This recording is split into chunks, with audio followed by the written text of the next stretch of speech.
Hey everyone, welcome to the channel. Today's video, I'm going to be adding the Voswitch 410 series to my Jeep JL. This switch goes in the grab bar on the factory mount, and I already have the auxiliary switches on this Jeep, but I need a couple more circuits for a few different lights and options.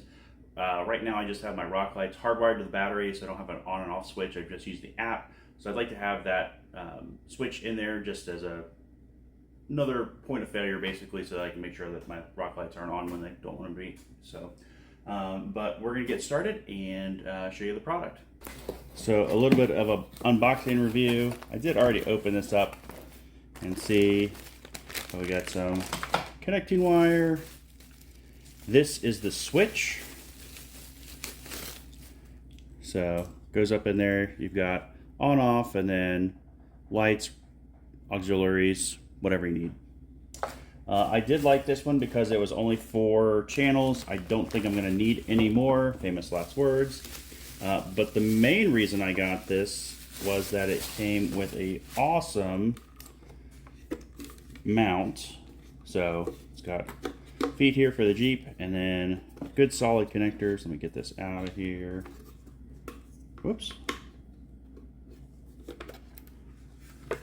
But then you've got a nice, it's got a gasket on there, so I would say waterproof box. And then you have these really nice connectors for your wire to go into. And then they even have plugs that you can fill in so it takes up that space. But pretty simple, straightforward. You've got fuses in here. They're nice relays, good wiring. So the biggest challenge is just going to be running all the wiring. So the other reason I like this kit is that it comes with this really nice bracket that's going to mount right here.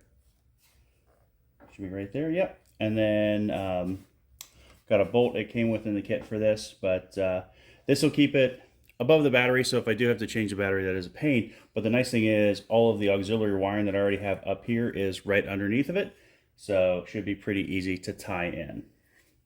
Okay, pro tip. Before you install the bracket, go ahead and mount the fuse panel here. It's really hard to get these nuts on and held while you're trying to put it on basically there, but if you take it off, then put that on first, it makes it a lot easier. The kit does come with a bolt for this spot, but the bolt that they provide me is the wrong thread pitch.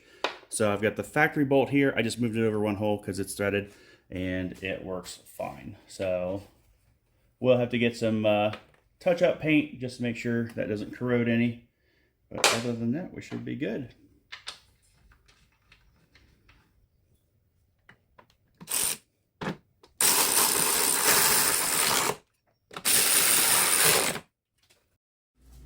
So now that I've got my cable run across the top of the engine, I'm going to zip tie this, make it a little bit nicer, neater. The next step is to remove this side piece. And I don't know if you can see this or not, but I've got my antenna here for my ham radio, and the wire is broken. I was getting some bad connections, like not very clear signals on it, so I knew that something was going on, and I was thinking that water had gotten in and corroded it, and I was right, and I went to adjust it and it broke. So but I got a replacement for that already, so that's good. But basically these 4 bolts, I'll have to move my lights here out of the way. I'll probably put the hood forward so it's easier to get in there. But basically Jeep has put some holes in the firewall because they know we're going to be running wires and stuff in, and it makes it super nice because you don't have to drill any holes. There's just some foam in there. Usually take a coat hanger, knock out the foam, and then you're all good to go. So I'm going to get this, my antenna removed, my lights removed, and this piece removed, and then we'll be able to put the cable into the cab. All right, update time. So this is one of the disadvantages of having multiple Jeeps. You get confused and you forget which Jeep's which configuration. On the JLs, you don't have to remove this. On the JKs, you can't remove it, but there's still a hole in there. But the access hole is actually further down below. I'll get you a grommet down here. I'll get you down in so you can see it. But basically, I'm going to take out my old radio wire and then put the new one through, and then the I guess, connector wire or information switch wire, whatever you want to call it, for the switch inside. I'll also show you what I got going on in the footwell. All right, so this isn't necessary for this part of the install. Again, I'm doing wiring for the ham radio, but I went ahead and took out the footwell trim piece, and good time to vacuum if you haven't done that in a while, and I need to. But basically, that line is going to come through the firewall, and then we'll take off this side panel here, and then we take off, oh, you can't even see what I'm pointing at. Let me pan up here. So then we'll take off this side piece here, run our wiring up through the back behind this, and then the switch is going to go right there. So it's easily accessible, but still out of the way. All right, another pro tip for y'all. So I'm lucky that I already had the wire going through, and there's actually a grommet in the firewall that I had cut some, or drilled some holes out. But what I did was I took my existing wire that's going through, and then taped it to the new wire, and then taped it to the other wire so I could easily pull it through. So now I got to disconnect it and then route the wires the way I want it and tidy up. And then we're gonna, like I said, pull this up here and get to the actual switch installation. All right, starting to get some thunderstorms rolling in. So if you hear that in the background, that's what's going on.